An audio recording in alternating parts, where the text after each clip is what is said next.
CEAP, Centro Espírita Altivo Panfiro. Uma casa de amor. Boa tarde a todos, encarnados e desencarnados, os internautas também. Sejam todos bem-vindos à nossa casa de amor, nesta reunião da tarde de hoje. Nós vamos dar alguns avisos para iniciar a nossa reunião. A nossa casa, ela possui a obra social Antônio de Aquino, que acontece todos os sábados, de 8 ao meio-dia. As crianças, os pais, as mães chegam 8 horas da manhã, tomam café, vão para a sala estudar, almoçam e retornam aos seus lares. Tem também durante a semana, eles vêm estudarem e durante a semana também tem atendimento social. E nossa casa assiste as famílias também com cesta básica. Então nós necessitamos de ajuda, como alimentos não perecíveis, 1 quilo que vocês puderem trazer para nós, doar, nos ajuda. Precisamos sempre mais, usa muito café, requeijão, arroz, macarrão, tanto para compor o alimento que eles comem aqui e como para compor a cesta básica. Então, 1 quilo de alimento que cada um comprar e trazer já vai nos ajudar. Precisamos também de material de limpeza. Nossa casa é grande, gasta muito material. Então, uma água sanitária, um sabão em pó, um detergente, até esponja mesmo de limpeza, flanela, tudo que se usa numa casa para limpar, aqui também usa e em grande quantidade. Então, quem quiser também trazer um item desses, nos ajuda. E nós temos também o Bazar Beneficente, que a renda é revestida para a obra social. Então, nós precisamos de roupas, bolsas, calçados, em bons cintos, tudo em bom estado de uso para ser comercializado, e muitas mães levam também, são doadas para elas também. Então, quem puder nos ajudar, é só trazer que será bem-vindo. Nós temos, eu esqueci de falar dos estudos, né? Comecei a falar da obra social, esqueci. Nós temos os estudos também, de domingo a domingo. Nós estudamos as obras básicas,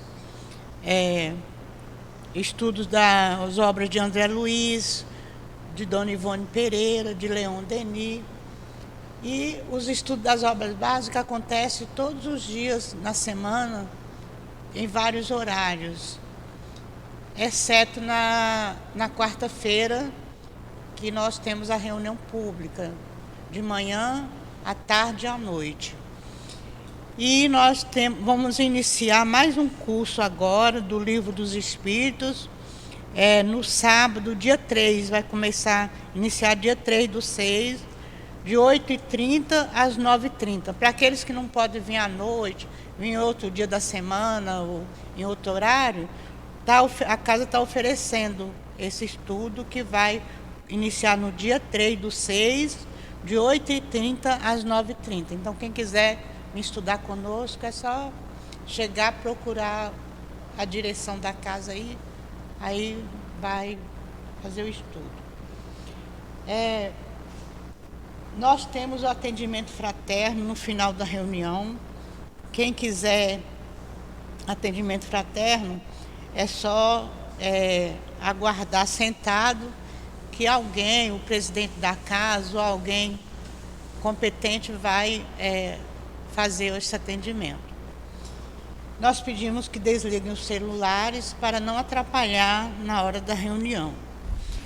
E quem vai fazer a nossa palestra hoje é o Adriano Santana, já vem aqui várias vezes já, conhecido nosso, e ele vai falar do capítulo 12 do Livro dos Espíritos, da perfeição moral, dando continuidade ao item das paixões, as questões 903, da 913 a 917.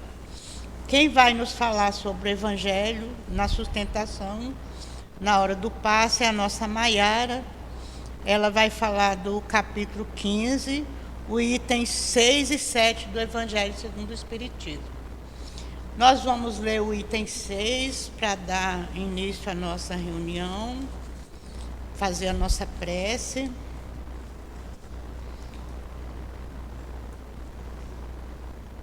Necessidade, capítulo 15, fora da caridade não há salvação.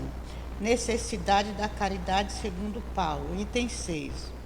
Ainda que eu fale todas as línguas dos homens e mesmo a língua dos anjos, se eu não tiver caridade, sou apenas como o bronze que soa ou o símbolo que retine. E se eu tivesse o dom da profecia e penetrasse em todos os mistérios e tivesse uma perfeita ciência de todas as coisas, e ainda que eu tivesse toda a fé possível, até a de transportar montanhas, se eu não tiver caridade, nada sou.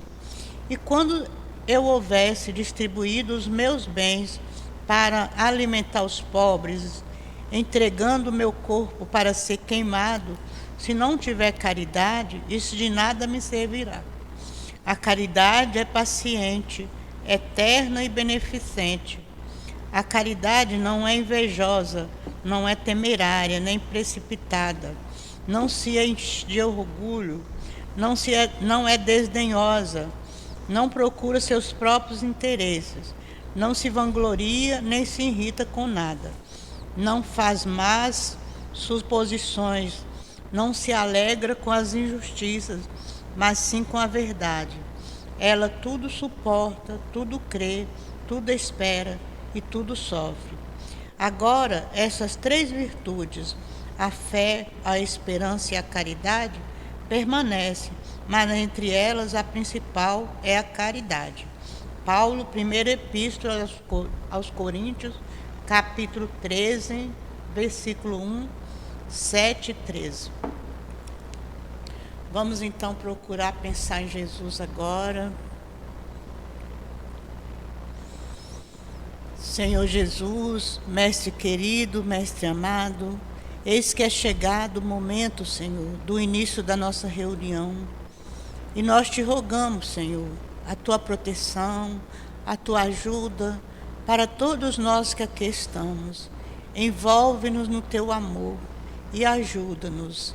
Envolve também o nosso irmão Adriano, a nossa Maiara, que vai nos falar o coração, trazendo os seus conhecimentos, que eles possam ser inspirados pelo teu amor, que o altivo possa ajudá-los, ampará-los, seus guias espirituais, e que os nossos guias possam estar conosco, nos ajudando no entendimento, na compreensão e no aprendizado.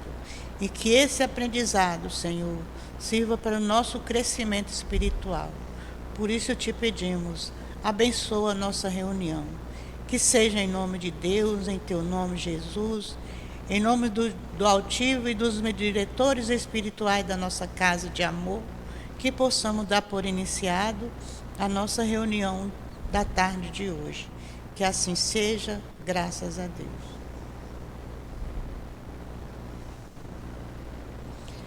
Bom, eu vou ler a primeira questão, tá? Para situar o pessoal.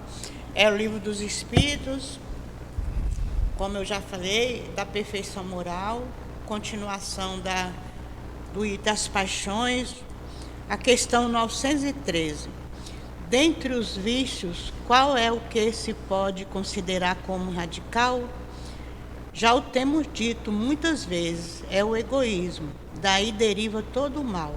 Estudai todos os vícios e vereis que, no fundo de todos, há o egoísmo. De nada adiantará combatê-los, não chegareis a extirpá-los enquanto não tiverdes atacado o mal pela raiz, enquanto não tiver destruído a causa.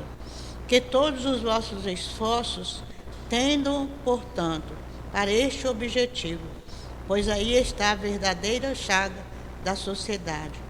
Todo aquele que quiser aproximar-se desta vida da perfeição moral deve extirpar de seu coração qualquer sentimento de egoísmo, pois o egoísmo é incompatível com a justiça, o amor e a caridade. Ele neutraliza todas as outras qualidades. Então vamos passar a palavra ao nosso Adriano Santana, para que ele possa nos falar.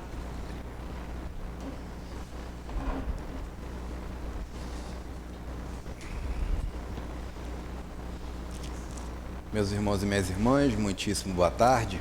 Que a doce e serena paz do Mestre Jesus possa envolver nossas mentes e os nossos corações. A gente inicialmente externa o nosso prazer de poder retornar a essa casa, receber as bênçãos dos fluidos benévolos que aqui se encontram no ambiente, propiciando calma, reflexão, paz e harmonia. E a gente tem sido convidado sempre antes de iniciar o nosso bate-papo a enaltecer o sentimento de gratidão. O sentimento de gratidão nasce pelo reconhecimento prévio ou posterior de um benefício que é dado a favor de cada um de nós. E quando a gente, estudando o Espiritismo, compreende que há um grande Criador, um Criador Supremo, a quem denominamos Deus, mas que ainda não temos condições de vê-lo e de compreendê-lo, mas já acreditamos nele, é sempre necessário o convite a que estejamos agradecidos a Deus por essa oportunidade. A oportunidade de caminhar, a oportunidade de aprender, a oportunidade de se renovar. Esse grande Criador, ele tem qualificado muitos irmãos e irmãs, pelo método da reencarnação, a chegarem à finalidade primordial para o espírito imortal, que é alcançar a pureza. E dentre esses espíritos puros surge para nós a figura de nosso querido e amado Mestre Jesus. É Ele quem recebe a divina missão de estabelecer este planeta como uma escola abençoada para nos receber. Ele é o nosso Mestre, é o nosso educador maior, é o nosso companheiro nessa grande jornada evolutiva. E olha que a gente dá trabalho para Jesus, eu sei disso, eu em especial. A Jesus, então, nosso muitíssimo obrigado. Esse Jesus que convida cada um de nós a essa renovação íntima, ele tem auxiliado não apenas a cada um de nós, mas a muitos outros. E alguns conseguiram, por mérito próprio, alcançar um patamar de estabilidade que se colocam neste momento numa condição de superioridade a nós. Surge a figura dos nossos anjos da guarda. A cada anjo guardião aqui representado, a todos os mentores espirituais, aos guias, trabalhadores da casa, o nosso muitíssimo obrigado. E também fica o convite para a gente sempre agradecer às instituições religiosas, todas aquelas que procuram se unir, permitindo que homens e mulheres de bem se formem na escola da vida. Mas para a gente em especial, fica o convite, sempre aberto para a gratidão à nossa casa espírita, a casa que se organiza, os trabalhadores, talefeiros, voluntários da casa que se unem para permitir que possamos chegar aqui, recebermos o acolhimento, termos a bênção do estudo, o alimento material que é importante, mas também o alimento espiritual. A toda a casa espírita e a nossa aqui em especial, fica o nosso muitíssimo obrigado. Nossa irmã, então, com muito amor e carinho, adiantou para nós o tema desta tarde bonita, que está lá na terceira parte do Livro dos Espíritos, quando nós procuramos estudar com Kardec e os espíritos superiores as questões das leis morais. E no 12º capítulo, Kardec nos convida à visualização do objetivo a que cada um de nós estamos destinados, a perfeição moral. Interessante, porém, que para chegar à conclusão de que nós precisamos alcançar essa perfeição, ele vai tratar de temas agudos, antagônicos. Então, para eu entender a minha necessidade de alcançar a perfeição moral, é necessário que eu vislumbre o que me impede de progredir, o que me impede de alcançar essa perfeição. E hoje, então, dando continuidade ao estudo, a gente vai bater um papo acerca de uma questão que só acontece lá fora, graças a Deus. Eu não tenho, nenhum de nós temos, que é o egoísmo. Assim, A primeira situação que a gente vai procurar lembrar é que o Espiritismo não é apenas o lume virtuoso que nos dá a fortaleza intelectual para seguirmos adiante. Jesus sempre permitiu que os seus trabalhadores aqui estivessem pelo mecanismo da reencarnação para nos dar um caminho, para nos lembrar, para nos orientar, mas de acordo com o nosso momento evolutivo. Lá atrás eles não poderiam falar abertamente de reencarnação, senão para alguns poucos iniciados, senão para alguns poucos que já tinham maturidade para compreendê-la.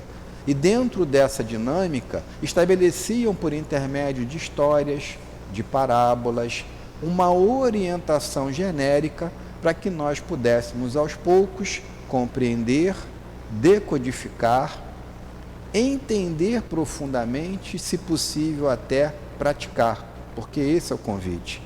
E a gente vai iniciar o nosso bate-papo, relembrando o tema é egoísmo, visualizando uma passagem que está lá no Velho Testamento, no livro de Gênesis, da criação, e a gente vai se lembrar da figura de Adão e de Eva.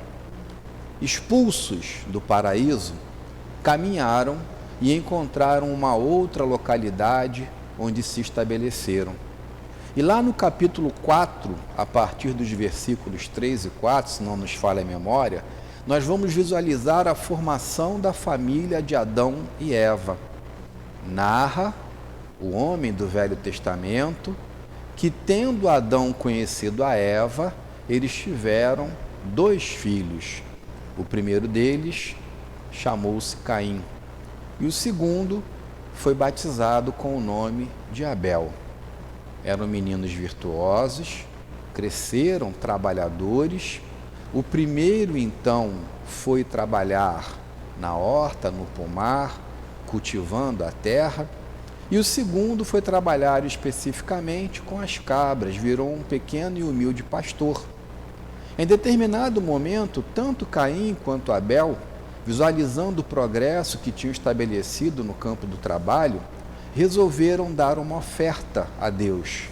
Era e ainda continua a ser do costume que o povo hebreu, em determinado momento, procure ou a natureza ou os templos para estabelecer todo um ritual de agradecimento a Deus. Caim, trabalhando a terra, pegou as melhores frutas que ele tinha plantado, pegou as melhores hortaliças e ofereceu a Deus. Abel matou os seus primeiros novilhos, pega a gordura e oferece a Deus, então, aquele animal colocado em holocausto. E narra o Velho Testamento que Deus ficou mais satisfeito com a oferta de Abel. E aquilo gerou inveja em Caim. Caim não compreendeu por que as frutas que saíam do solo e que eram de Deus não foram bem recebidas por Deus e por que os animais que o seu irmão Abel ofertara tinham sido melhor recepcionados por Deus. E diante daquilo Deus conversa, segundo essa parábola, com Caim e diz para ele que ele deveria procurar o bem, que o mais importante era o bem, trazendo numa palavra simplificada para a gente entender.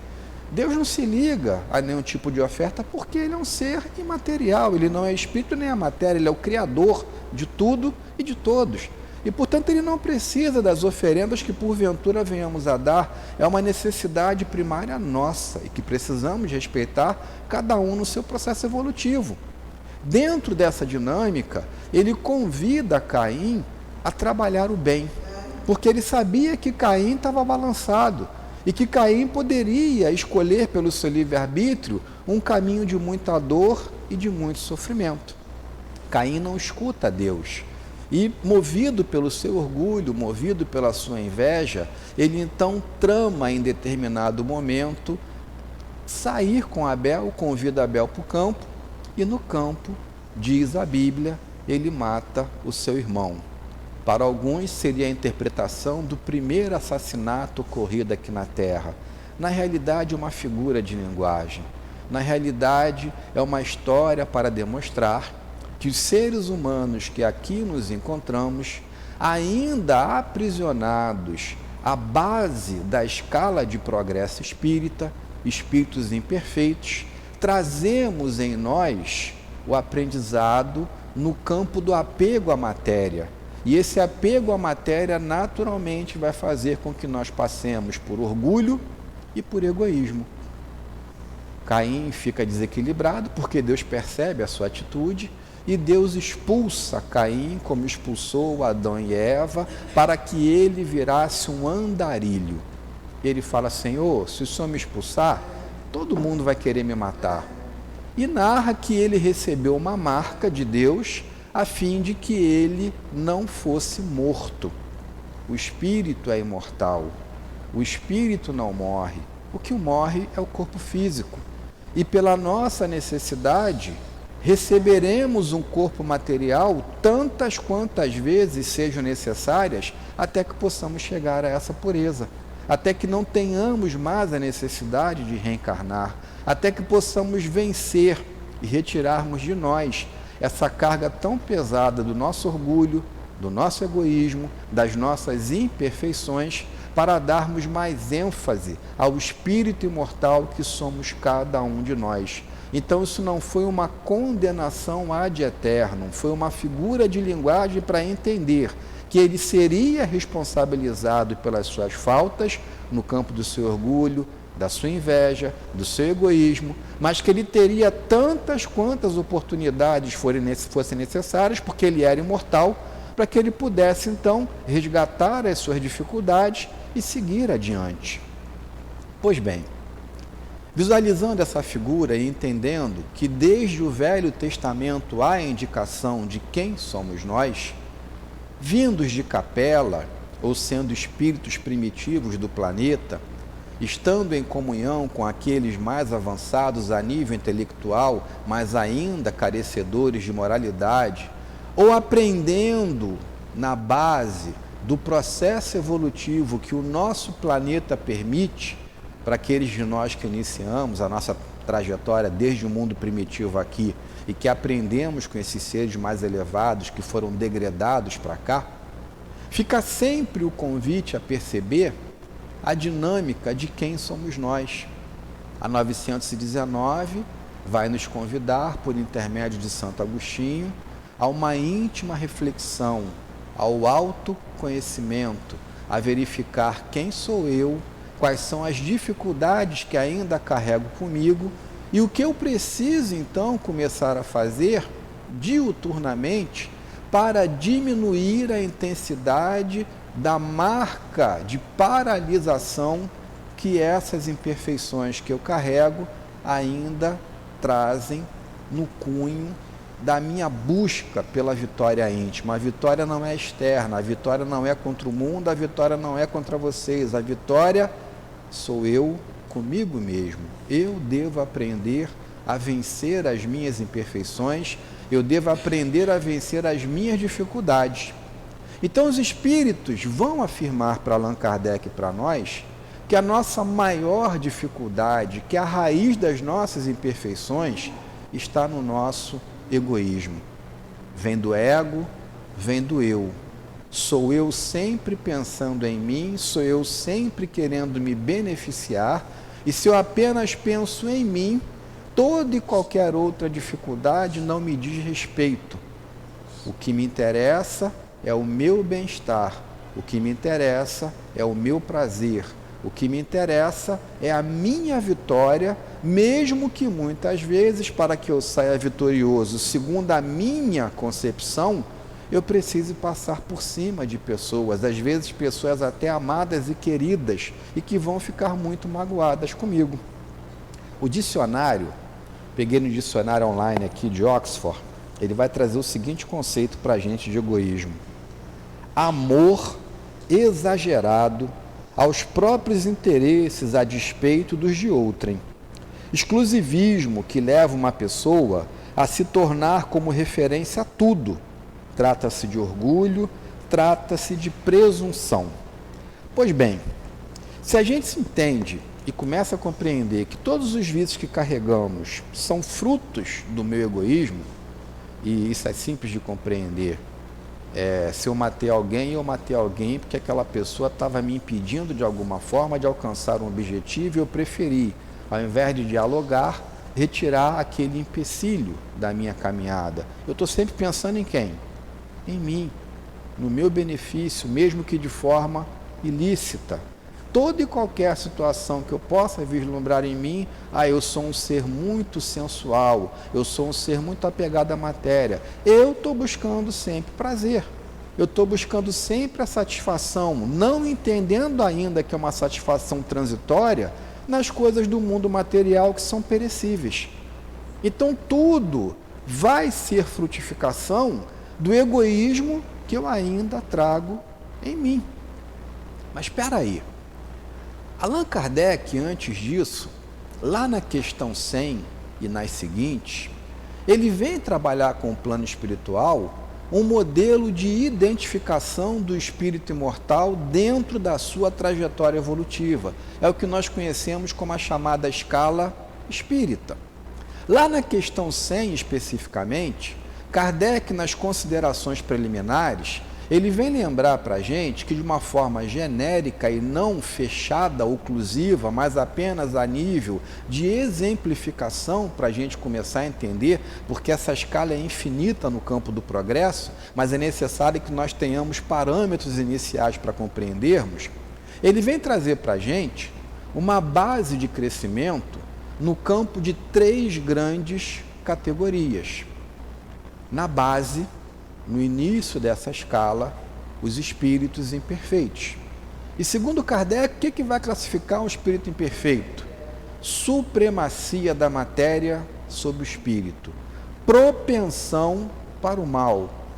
Eu fui criado por Deus simples, ignorante, desconhecedor das leis universais, científicas ou morais, não tendo ainda a condição de discernir o certo do errado, e tendo a base da minha experiência no princípio inteligente que passou pelos reinos para aprender a agregação, para aprender as impressões da natureza, para aprender o instinto, inicialmente é natural que eu esteja muito apegado à matéria, que eu esteja muito no campo das sensações, buscando instinto, buscando prazer, buscando proteção, buscando perpetuação da espécie e buscando sobreviver.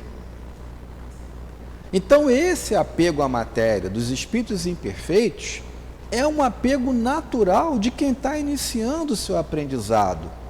E se eu estou começando a me descobrir, se eu estou começando a aflorar em mim a possibilidade do meu pensamento, que até então era fragmentário, eu não tinha pensamento constante, e da minha vontade eu começo a compreender que eu penso e sou capaz de realizar pelo impulso da dinâmica divina que existe em cada um de nós, colocada por Deus, naturalmente eu terei a possibilidade de escolher caminhos certos e de escolher caminhos errados, mas inicialmente muitos e muitos caminhos errados serão trilhados por ignorância. E isso vai fazendo com que eu busque uma couraça de proteção, com que eu pense apenas em mim, porque eu preciso sobreviver. Então não é uma desculpa, é para a gente compreender que na nossa caminhada nós vamos encontrar com egoísmo. É natural passar pelo egoísmo. Eu ainda sou um espírito imperfeito, eu estou no meu processo de aprendizado e eu preciso agora começar a entender que se eu quero sair dessa imperfeição e alcançar o meio da escala, eu preciso começar a dar mais ênfase ao espírito imortal que eu sou, compreendendo que tudo que é material é necessário. Então passamos pelo egoísmo. O egoísmo é um caminho que o espírito vai encontrar na sua caminhada evolutiva. Ele só não pode ser o fim. Ele só não pode ser a finalidade, o objetivo, porque aí eu vou ficar estagnado no meu processo evolutivo. Quando eu começo a compreender quem efetivamente eu sou, um espírito imortal, e quando eu começo a me esforçar para dar mais ênfase às coisas espirituais, a buscar pela religião uma moralidade que ainda é vacilante em mim, eu começo a me afastar desse processo inicial de apego à matéria e vou chegar no meio da escala, segundo Allan Kardec, que vai caracterizar os bons espíritos. E qual é a característica natural dos bons espíritos? Eu vou dar uma guinada. Antes eu era apegado à matéria, a supremacia era da matéria sobre o espírito que eu sou. Agora eu começo a vislumbrar a supremacia do espírito sobre a matéria. E começa a surgir o desejo de fazer o bem. Eu começo a perceber que dá prazer, muito mais do que o prazer material que é transitório, dá prazer auxiliar, dá prazer socorrer, dá prazer retirar um sorriso de alguém que estava desesperado, dá prazer diminuir a miséria de um irmão de caminhada que vai bater a minha porta, dá prazer dar um copo d'água. São os convites que o Cristo fez, dizendo que se nós fizéssemos isso aos pequeninos, era exatamente a Ele que nós estávamos fazendo. E que por intermédio dessa dinâmica de buscar o espírito imortal, compreendendo a sua essência no caminho do bem e da caridade, nós passaríamos à direita, nós nos elevaríamos na escala, nós deixaríamos de ser aqueles que já estamos cansados de sempre passar para a esquerda, de sempre voltar ao mundo de expiações e provas, de termos convites ao progresso, mas de não aceitarmos pela nossa rebeldia e ficarmos estagnados, quais Caim e Abel. Ora, pela minha inveja, pelo meu orgulho, pelo meu egoísmo, matando, ora, pela lei de causa e efeito, desencarnando de forma violenta. Uma hora a gente cansa, graças a Deus uma hora a gente cansa, cada um com a sua caminhada, cada um com a sua liberdade, uns cansam de forma mais precoce, conseguem evoluir mais rápido e ajudam aqueles que estão na retaguarda, porque do átomo ao arcanjo tudo está interligado, nenhum de nós estamos abandonados nesse convite ao progresso, nessa caminhada evolutiva. Então, quando eu começo a descobrir que eu sou capaz, apesar das minhas imperfeições, de buscar esse caminho do meio, de alcançar esse ponto de equilíbrio, que é começar a ser um bom espírito, eu começo a compreender o convite de Jesus, a sua afirmação divina: vós sois deuses. Tudo que eu fizer, vós podereis fazer e muito mais. Mas para eu alcançar esse convite, o que eu vou ter que fazer? Comer muito jabá com jerimum. Eu vou ter que ralar. Eu vou ter que alcançar a condição de espírito puro. E a natureza não dá salto quântico. A natureza estabelece uma dinâmica de progresso de acordo com a nossa vontade, de acordo com a nossa disposição. E, portanto, eu só chegaria à pureza se eu conseguir galgar a escala do meio. Se eu conseguir me tornar um bom espírito. E daí eu vou passar pela sabedoria, daí eu vou passar pela superioridade, até que eu possa alcançar essa condição de espírito puro e continuar no progresso evolutivo que é infinito. A gente só não consegue progredir ou se igualar a Deus, mas o convite ao progresso é infinito. E a coisa é muito bela, a coisa é muito bonita, porque a gente se percebe, apesar de tanta luta, de tanta dor e de tanta imperfeição, porque é olhando para mim que eu começo a perceber o quanto eu ainda sou imperfeito, mas eu começo a perceber que, apesar de, nós somos capazes. Que apesar de um mundo tão tumultuado nesse momento, a gente tem ferramentas, a gente tem mecanismos para vencer. E só depende da gente, só depende da nossa disposição. Compreendendo essa dinâmica da lei progressiva para o espírito imortal, a gente vai entender que quando o espírito progride, ele traz progresso para o mundo material em que ele vive. E se ele começa a progredir, fazendo com que o seu mundo material venha a progredir, ele que sai de um mundo primitivo e que começa a trabalhar num mundo de expiações e provas, ele é convidado a ser um trabalhador, como Caim e Abel eram na seara de Deus. Mas ele é convidado agora a ser um trabalhador para, por intermédio da sua transformação íntima, também transformar o seu mundo. E nós estamos exatamente nesse momento de transição. a gente já tem consciência de que a gente ainda está num mundo muito atribulado. E as atribulações vêm por conta de quê? Do nosso egoísmo, da nossa indiferença. E muitas vezes pensamos assim, a coisa está tão difícil que não tem mais jeito. Se não tem mais jeito, eu vou me defender. São palavras que Allan Kardec usa aqui. Às vezes a gente desanima por mecanismo de defesa. Já que ninguém olha para mim, já que está cada um procurando apenas se auto-beneficiar, já que eu não consigo encontrar quem possa me auxiliar, eu também não vou auxiliar mais ninguém. E isso é tudo que a gente não pode fazer. Isso é tudo que a gente precisa vislumbrar como um elemento convidativo à nossa paralisação no campo do progresso intelecto-moral. Então, apesar das pancadas, das bordoadas, apesar da violência, apesar das notícias tão difíceis, o convite é que nós perseveremos, é que nós estabeleçamos em Jesus a figura daquele que venceu o mundo e que afirmou que se ele venceu o mundo, a gente também é capaz de vencer.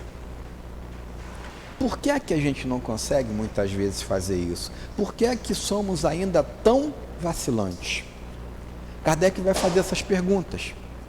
E eles vão afirmar para Kardec, para nós, que existem elementos pelo nosso campo de aprendizado, pelo nosso apego à matéria, que precisam ser modificados. Eles vão afirmar para Kardec, para nós, que as nossas instituições necessitam de reforma. A legislação que visualizamos hoje é uma legislação que protege o indivíduo. Começa a pensar na coletividade, começa a pensar no meio ambiente, mas quantas tiradas políticas no sentido de modificar a legislação ou encontrar uma brecha para fazer com que esse meio ambiente ainda continue a ser degradado, não compreendendo que é esse meio ambiente que permite possamos vivenciar as nossas experiências aqui. Quantas artimanhas gerenciadas pelo próprio ser humano para dar um jeitinho, para diminuir, para atenuar a concretude de uma lei, para que ele possa alcançar o objetivo dele, seja ele qual for. Então, enquanto não tivermos uma modificação íntima e estrutural a nível também da sociedade, para compreendermos que as mudanças precisam ser feitas em todos os segmentos, a gente ainda vai ficar girando em círculo, ainda trabalhando num mundo de expiações e provas, encarnando, desencarnando e encontrando as vicissitudes necessárias para que eu possa alcançar a minha vontade de modificação. Fora a mudança das instituições, e vejam, gente, elas estão acontecendo. A gente precisa ser otimista. Como é que era a nossa sociedade há 100 anos atrás? Era a mesma sociedade que temos hoje?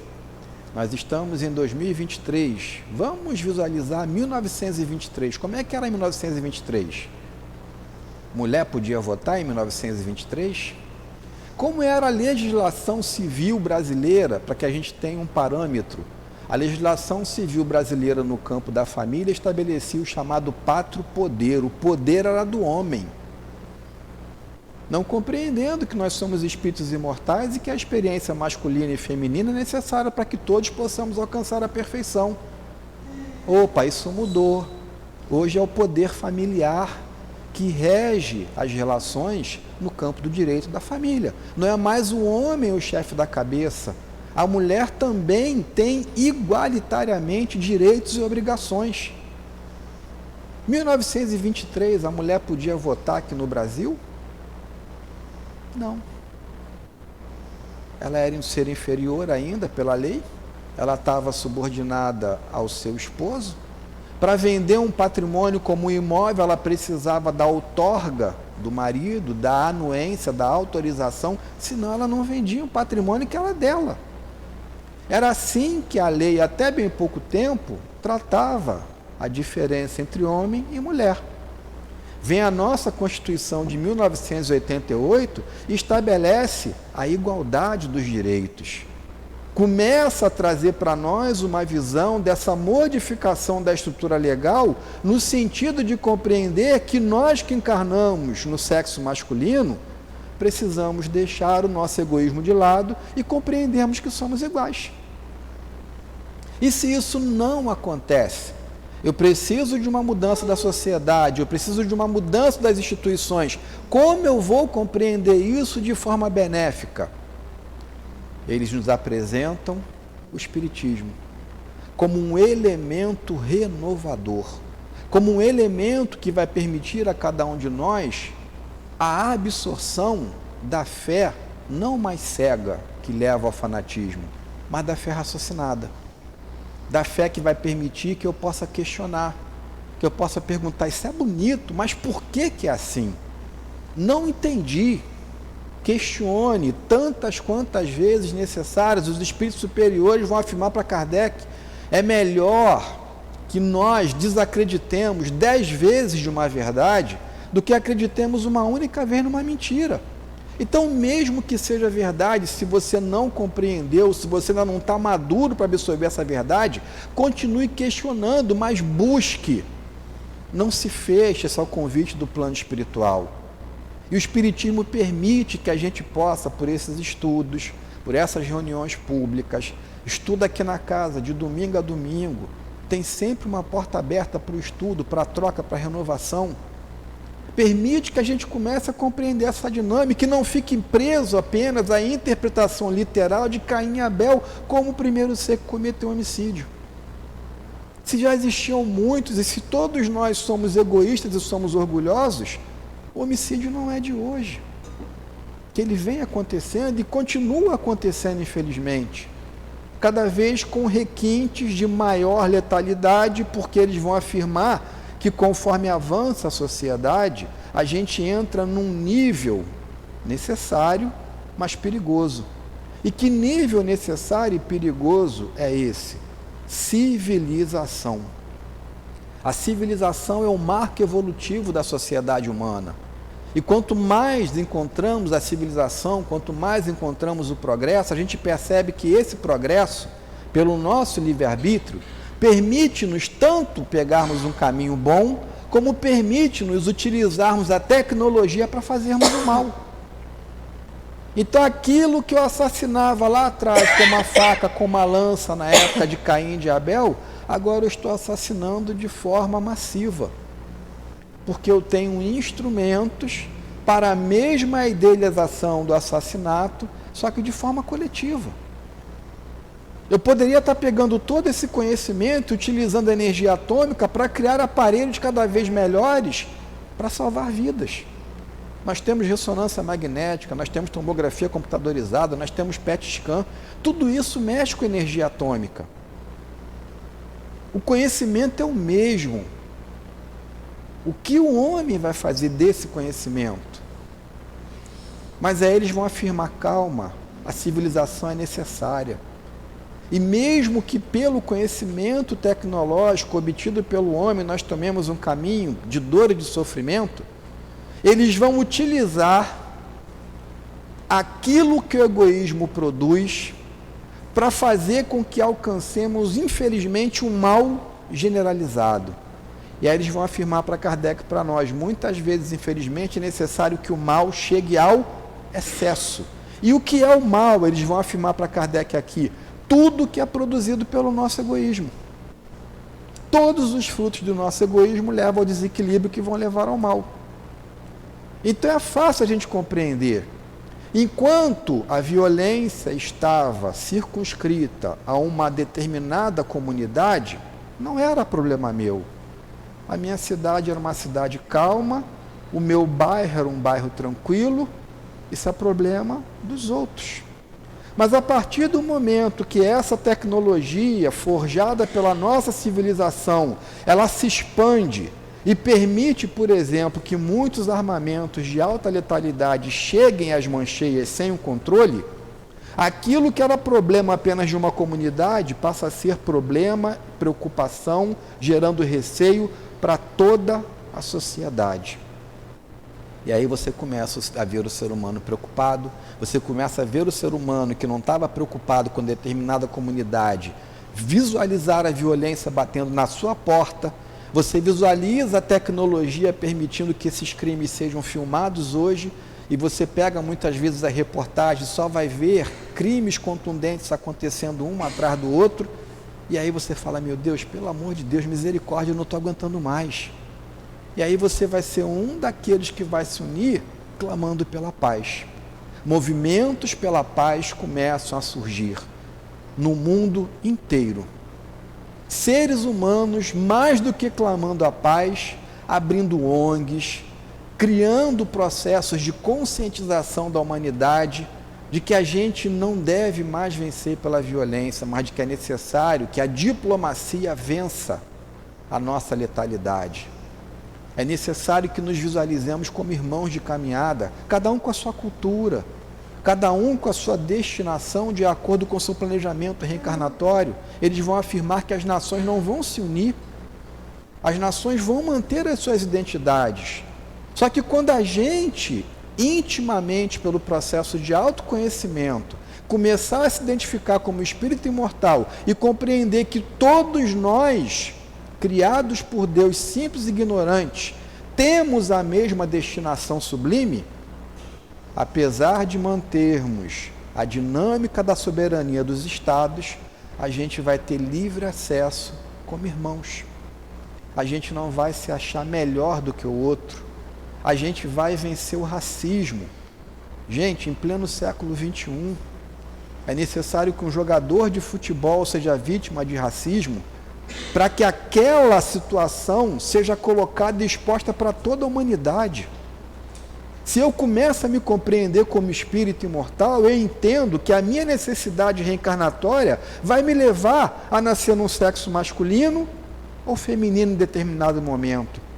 Vai me levar a reencarnar numa família caucasiana, branca, numa família vermelha, indiana, numa família amarela, asiática, numa família negra.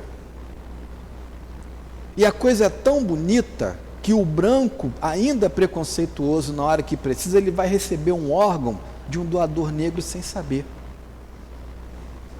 Porque o nosso DNA permite que possamos sermos doadores e receptores, possamos receber sangue. E qual é a cor do sangue? Então é necessário que isso chegue ao excesso para a gente falar assim, pelo amor de Deus, eu não aguento mais. Será que eu vou precisar reencarnar negro, mulato, para poder compreender que eu sou um ser humano, filho de Deus, igual aquele outro que reencarnou branco? Será que por ser branco eu vou me achar melhor? E a sociedade vai entrando em ebulição nessa busca por renovação social. E Allan Kardec vem trazer para a gente uma palavra-chave. Tanto a reforma das instituições, como a nossa possibilidade de progresso íntimo e coletivo, ela passa por um instrumento maravilhoso destinado por Deus a cada um de nós, que chama-se educação. E aí ele vem pedir na nota de rodapé dele, por favor, não confundamos instrução com educação. A instrução é benéfica e necessária, mas a instrução está no campo do conhecimento das leis físicas, das leis sociais. E homens extremamente instruídos ainda estão utilizando a sua instrução com egoísmo.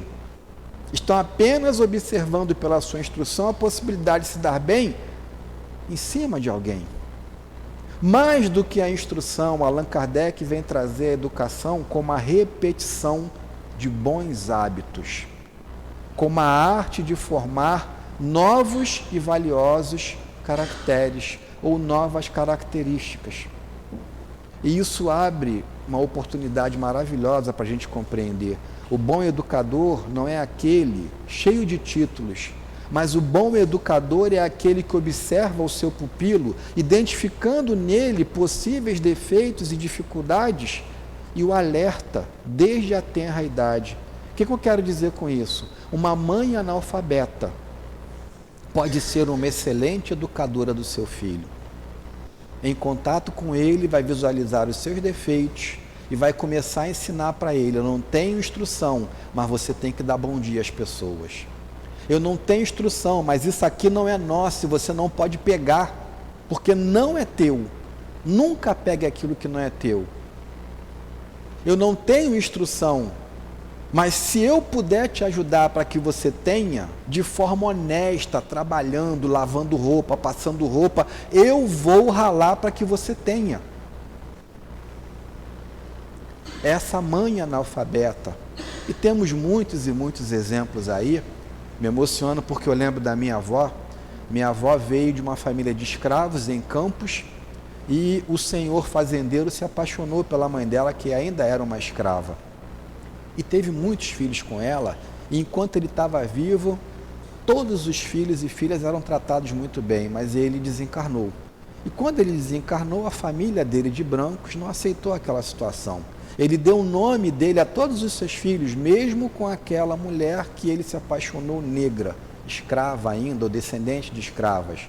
E a família muito rica foi ao cartório e suprimiu todas as certidões de nascimento com o nome dele, até visualizando a possibilidade de questão de direito hereditário. E espalhou a família inteira daqueles filhos tidos fora do casamento pelo Rio de Janeiro. E a minha avó, então, que tinha uma estrutura, apesar da situação à margem, pela constância, né, de uma dupla possibilidade de relacionamento, ela se vê obrigada a trabalhar numa casa de família, aqui no Rio de Janeiro, distante das suas irmãs, distante da sua mãe, sem saber ler e sem saber escrever, apenas para ter um lugar onde dormir e comer. E essa minha avó, então, ela começa a ajudar a filha da dona da casa. E as aulas naquele tempo eram particulares. E como era a companhia da filha, ela também assistia às aulas. E a professora ia ensinando a filha e a minha avó ficava de olho. A professora ensinava a filha e a minha avó ficava de olho. Um belo dia, a professora fez uma pergunta que a menina não soube responder. E a minha avó respondeu, porque ela estava estudando ali quietinha. Quando a mãe da menina viu que a minha avó estava sabendo mais do que a filha, ela retira do estudo. E a minha avó, então, ela sabia ler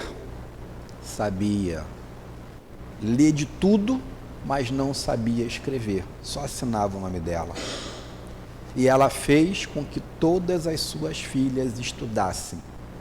Uma das minhas tias foi subsecretária de Educação do Estado do Rio de Janeiro. Todas as minhas tias e a minha mãe, professoras e diretoras de escola. Filhas de uma mulher que só assinava o nome e sabia ler, mas que a vida nessa encarnação não permitiu que ela soubesse escrever. Estamos compreendendo a importância da educação? A instrução é importantíssima, maravilhosa, mas a educação como elemento renovador, convidativo ao progresso moral, é isso que a gente está precisando nesse momento. A gente já está cansado de violência, a gente já está cansado de indiferença, mas pelo nosso egoísmo, muitas vezes, ainda somos nós os violentos e ainda somos nós os indiferentes. Como vencer? Kardec pergunta.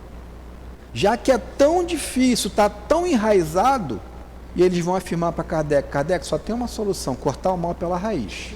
Cada um que olhe dentro de si e observe o quanto ainda é egoísta. Quais são as imperfeições que eu consigo identificar em mim nesse momento, e eu não posso identificar de vocês e modificar vocês. Eu tenho que identificar em mim e modificar em mim. O esforço, o trabalho é íntimo, renovador. E a partir do momento que eu começo a me observar como um ser egoísta, como um ser ainda muito imperfeito, mas que eu estou tentando me melhorar, olha, eu faço parte da sociedade. E se eu melhorar 1%, a minha melhoria de 1% vai contribuir na sua proporção para que essa sociedade se melhore. E se todos nós realizarmos esse esforço, a nossa sociedade vai sair do egoísmo, vai sair da indiferença, vai sair do orgulho e vai alcançar um sistema de solidariedade. Esse é o convite do plano espiritual superior para Kardec e para nós. Sejamos solidários a fim de que não fiquemos solitários. entendendo que é difícil, que é necessário cortar o mal pela raiz, eles vão trazer colas dinâmicas para Kardec. A primeira a gente já falou, o autoconhecimento, para que você compreenda onde não está legal e para que você se esforce para mudar. Entendendo a necessidade de modificação da estrutura social em que vivemos e buscando agora uma oportunidade de renovação, fica o convite do plano espiritual superior e do próprio Allan Kardec para nós, que a gente comece a trabalhar num esforço de colocar em prática tudo aquilo que a gente já teorizou, que é muito bonito, mas que muitas vezes eu não tenho vontade ou eu não tenho força para praticar. A coisa é linda, não é? Mas é linda para vocês podem fazer à vontade. Ainda não estou muito afim de fazer, não. Ainda estou pensando na matéria, ainda estou pensando no meu progresso pessoal, ainda estou pensando só naquele velho ditado, farinha pouca meu pirão, até que acabe a farinha. E quando acabar a farinha? E se eu me encontrar em determinado momento da minha caminhada evolutiva, reencarnando numa situação de extrema dor, de extrema miséria, pobreza, de extrema dificuldade. Lá atrás eu era o rico, lá atrás eu abusei da matéria, eu abusei da riqueza, mas para a minha educação eu posso ser reencaminhado pelo processo evolutivo. Como Deus falou para Caim, você não vai morrer. Deixarei em ti uma marca. Nós somos imortais. O que morre é o corpo físico. E se eu não aprender nessa encarnação, terei outras. Mas se nós estamos num momento de transição, será que a minha indiferença, será que o meu egoísmo não vai ser um elemento que vai me desabilitar da possibilidade de continuar reencarnando aqui? Aí nós vamos no mesmo círculo vicioso de Adão e Eva, ou da raça adâmica. Vou sair do paraíso, porque o nosso planeta, se a gente não fizer besteira, está se transformando num paraíso. Nós estamos visualizando a energia limpa, estamos diminuindo a emissão de poluentes, ou pelo menos estamos tentando. A gente está visualizando uma renovação no campo da medicina que vai trazer muita qualidade de vida para o ser humano, principalmente quando a medicina reconhecer o espírito e o perispírito, e não tratar apenas do corpo físico. Isso já está começando a acontecer. Tem universidades com cadeiras de espiritualidade, tem universidades permitindo que os novos médicos tomem contato com essa ciência perispirítica.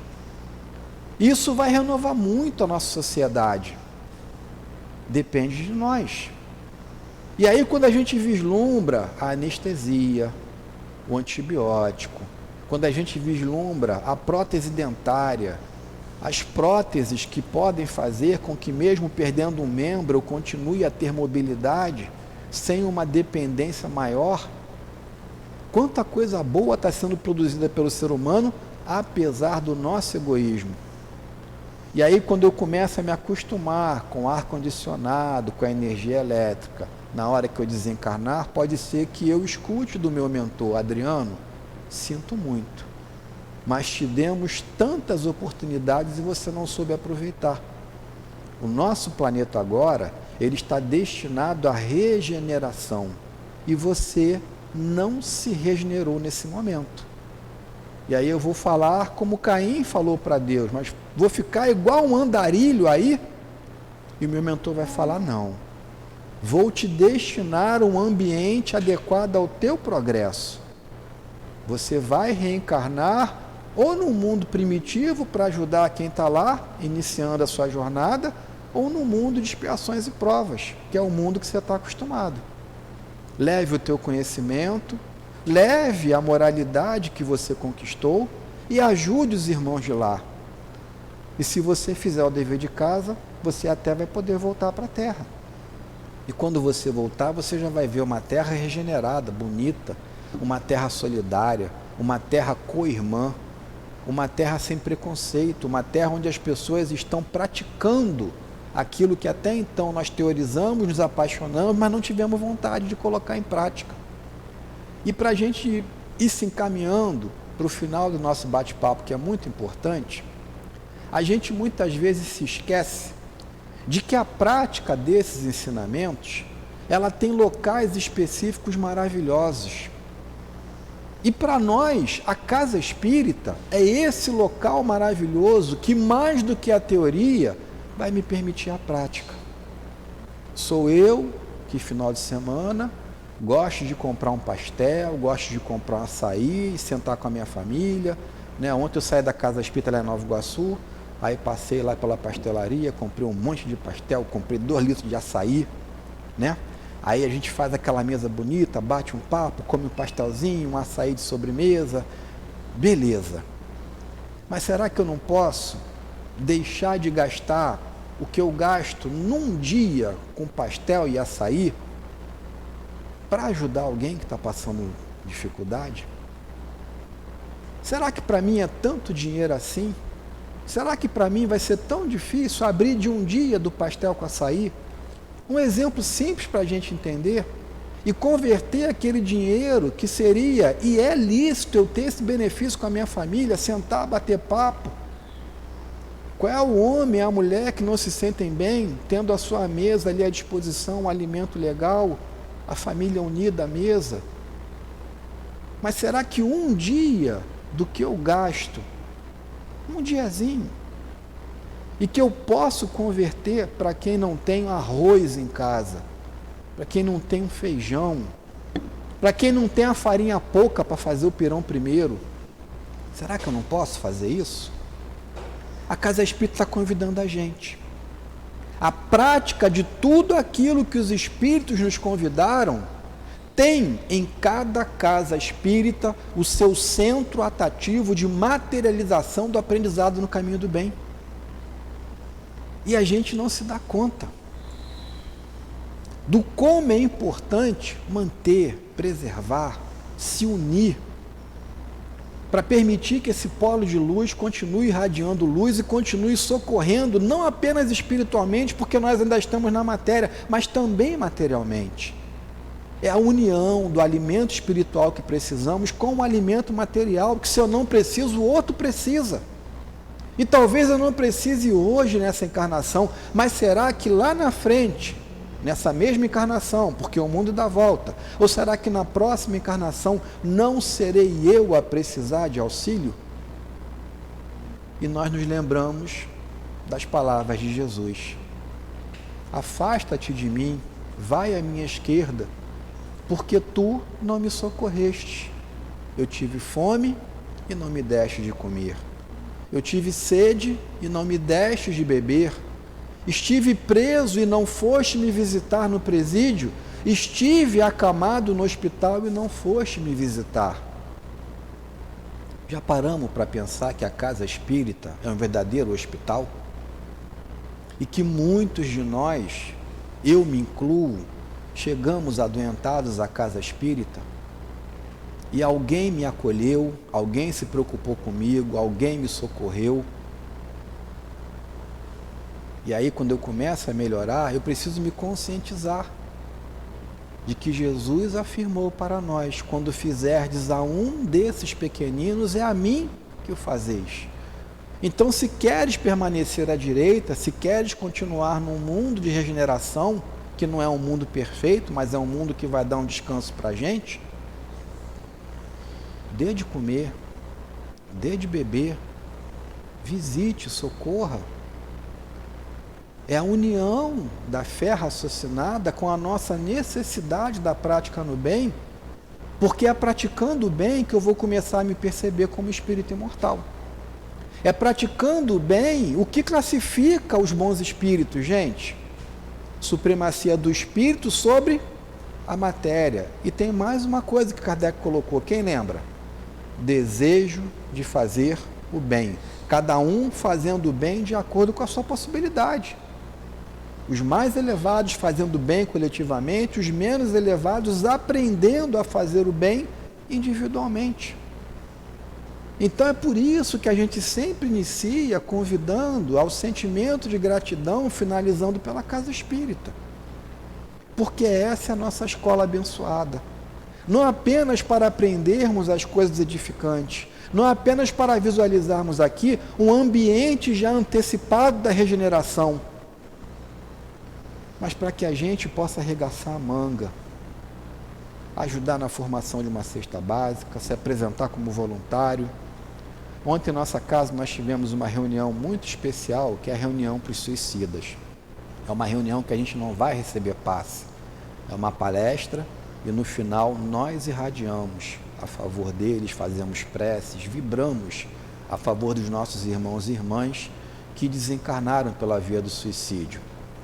É uma palestra especial porque há 15 anos atrás eu propus a abertura como presidente da casa naquela época e foi um questionamento porque a casa é uma escola, se isso ia atrapalhar a vibração da escola, e eu queria fazer uma reunião semanal e naquele momento a espiritualidade falou, deu autorização e disse que protegeria, que não haveria dificuldade nenhuma com as crianças.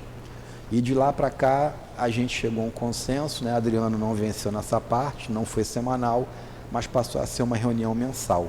Toda última sexta-feira do mês a gente se reúne e irradia a favor dos suicidas. 15 anos atrás, e há 2 anos atrás eu perdi uma filha para o suicídio. Nada por acaso. E tenho ciência de que apesar desse ato de desequilíbrio dela, ela está sendo muito protegida no plano espiritual. Não é mérito meu, é misericórdia divina. Mas a gente, infelizmente, precisa passar pelas experiências do excesso no mal para aprender a dar valor. Então valorizemos a casa espírita, valorizemos o convite que é feito cotidianamente para que nós nos unamos e aprendamos a trabalhar no bem, sejamos voluntários. Nesse momento talvez eu não consiga porque eu estou precisando de socorro, tudo bem. Mas na hora que eu começar a melhorar, que eu possa me apresentar, que eu possa me lembrar dos ensinamentos de Kardec, dos espíritos superiores, nos convidando ao bem, à renovação, entendendo que é essa prática no bem que vai permitir com que eu dê uma guinada, e me entendendo como espírito imortal, eu deixe ou pelo menos diminua o meu apego à matéria e comece a dar valor ao espírito que somos nós, cada um de nós. Para a gente fechar então, que nós possamos agradecer por esse momento, que nós possamos agradecer por esta reunião abençoada, por esta casa abençoada, por este estudo renovador e fortalecedor, porque se passamos por dores e dificuldades, entendamos que tudo passa. E se a gente não conseguir a necessária estabilidade nessa encarnação, com o convite à fé no futuro, a gente vai continuar trabalhando e vai ter certeza que dias melhores virão. Se não nessa encarnação, no plano espiritual ou na próxima encarnação. Então que meu anjo da guarda, por favor, me ajude, para que eu não perca essa oportunidade, que eu possa continuar com vocês e que vocês possam me ajudar também para que a gente consiga visualizar as bênçãos de um mundo regenerado, diminuindo em cada um de nós o egoísmo e encontrando o equilíbrio para que possamos formar na solidariedade a base de amor e de carinho para o progresso a que cada um de nós somos convidados. Muita luz e muita paz a todos. Agradecemos a nosso Adriano, que ele venha outras vezes. Vamos pedir aos médiuns que ocupam seus lugares.